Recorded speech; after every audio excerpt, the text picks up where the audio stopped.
Hey all welcome. இன்றைக்கி boiled egg masala, முட்டை மசாலா வீட்டில் எப்படி ரெடி பண்ணலான்னு பார்க்கலாம். ஸோ 4 பேர்த்துக்கு வந்து நான் ரெடி பண்ணேன். 4 எக் வச்சு 2 பீஸ் பெரிய வெங்காயம் எடுத்து அது சின்ன சின்ன பீசஸாக கட் பண்ணி வச்சுட்டேன். வெங்காயம் கட் பண்ணதுக்கப்புறம் ஒரு பெரிய தக்காளி எடுத்து அதையுமே ஸ்மால் பீசஸாக ஸ்லைஸ் பண்ணிட்டேன். 9 to 10 கார்லிக் பீசஸ் எடுத்தேன், பூண்டு அதை ஸ்மால் பீசஸாக சாப் பண்ணேன். அது சாப் பண்ணதுக்கப்புறம் ஒரு கத்து கருவேப்பிலை எடுத்து அதையும் காம்பு உருவி வச்சிட்டேன். 1/4 கட்டு கொத்தமல்லி கொரியாண்டர் லீவ்ஸை கட் பண்ணேன். அப்புறம் என்னென்ன ஸ்பைசஸ் ஆட் பண்ணேன்னா, 1/2 ஸ்பூன் வந்து சில்லி பவுடர், 1/2 ஸ்பூன் மல்லித்தூள், 1/2 spoon pepper powder, 1/2 spoon garam masala, கொஞ்சோண்டு சோம்பு பொடி, கொஞ்சமாக மஞ்சத்தூள் அண்ட் 1/4 ஸ்பூன் வந்து சால்ட்டு. 4 எக்ஸ் எடுத்தேன். அதை 10 மினிட்ஸ் நல்லா பாயில் பண்ணிவிட்டு இந்த ஓடெல்லாம் உரித்து வச்சுட்டேன். அந்த 4 எக்கையுமே 8 ஸ்லைஸாக கட் பண்ணி ஒரு பிளேட்டில் வச்சேன். ஸ்டவ் ஆன் பண்ணிவிட்டு ஒரு பேனை ப்ளேஸ் பண்ணேன். அதில் ஒரு 3 ஸ்பூன் வந்து ஆயில் ஊற்றினேன். ஆயில் ஹீட் ஆனாலும் பிளேட்டில் மெஷர் பண்ணி வச்சுருந்த அந்த ஸ்பைசஸ் எல்லாத்தையுமே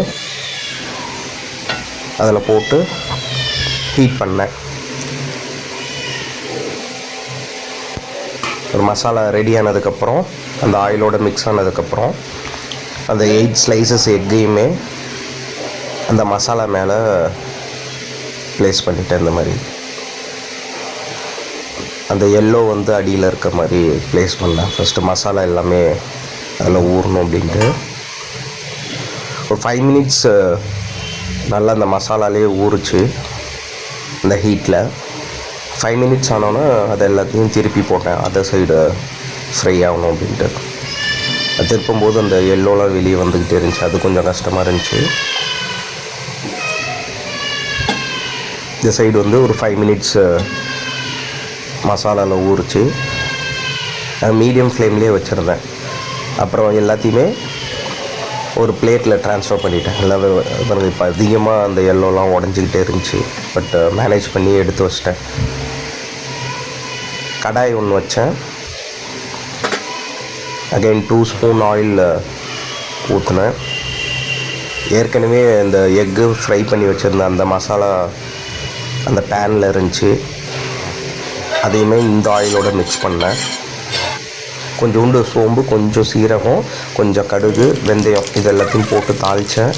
கருவேப்பிலையும் போட்டேன். அப்புறம் ஆனியன் கட் பண்ணி வச்சுருந்த 2 ஸ்லைசஸ் ஆனியனை அதையும் போட்டு வதக்கினேன். நல்லா வதங்கினோன்னே சாப் பண்ணி வச்சுருந்த கார்லிக்கை மிக்ஸ் பண்ணேன். அதையும் போட்டு வதக்கினேன். அப்புறம் ஒரு 1/4 ஸ்பூன்லேருந்து கொஞ்சம் அதிகமாக சால்ட் போட்டேன். ஏற்கனவே அந்த மசாலாவில் கொஞ்சம் சால்ட் போட்டிருந்ததுனால கம்மியாக போட்டேன். கட் பண்ணி வச்சுருந்த சின்ன சின்ன பீஸ் டொமேட்டோ அதையும் இந்த ஆனியன் மசாலாவோட மிக்ஸ் பண்ணி ஒரு சில்லி கட் பண்ணி வச்சுருந்தேன், அதையும் போட்டேன்.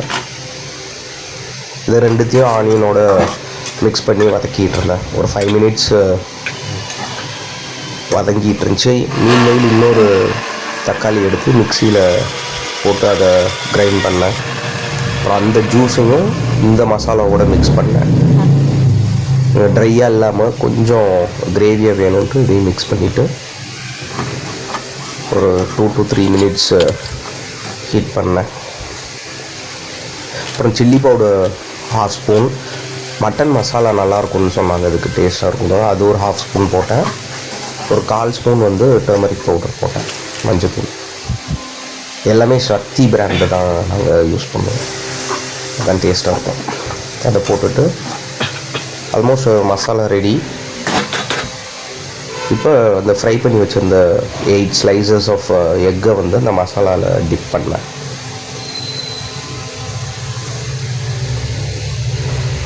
அது கொஞ்சம் ட்ரை ஆக ஆரம்பிச்சிருச்சு. எனக்கு கொஞ்சம் கிரேவி வேணும் அப்படின்ட்டு இன்னும் கொஞ்சம் தண்ணி ஊற்றிக்கிட்டேன். கொஞ்சமாக ஆட் பண்ணேன். கொஞ்சம் கொதிச்சோடும் திருப்பி போட்டுட்டேன் அந்த எக்கை. அப்புறம் மேலே கொரியாண்டர் லீவ்ஸ் கட் பண்ணி வச்சுருந்தேன், அதை தூக்கிட்டு லாஸ்ட்டாக கஸ்தூரி மேத்தி ஒரு 1/4 ஸ்பூன் இருக்கும், அதை ஸ்ப்ரிங்கிள் பண்ணி விட்டுட்டு ஒரு 5 மினிட்ஸ்க்கு அப்புறம் கொஞ்சம் திக்கானதுக்கப்புறம் ஒரு பவுலில் 2 எக்காக எடுத்து வச்சு வீட்டில் வந்து கீரை கடைஞ்சிருந்தாங்க, ஒயிட் ரைஸோட கீரையை போட்டு இதை சைடிஷாக வச்சு சாப்பிட்டேன். அல்டிமேட்டாக இருந்துச்சு, ட்ரை பண்ணி பாருங்கள். தேங்க்ஸ் ஃபார் வாட்சிங் and subscribe to my YouTube channel Sri Studios 21. Thanks all.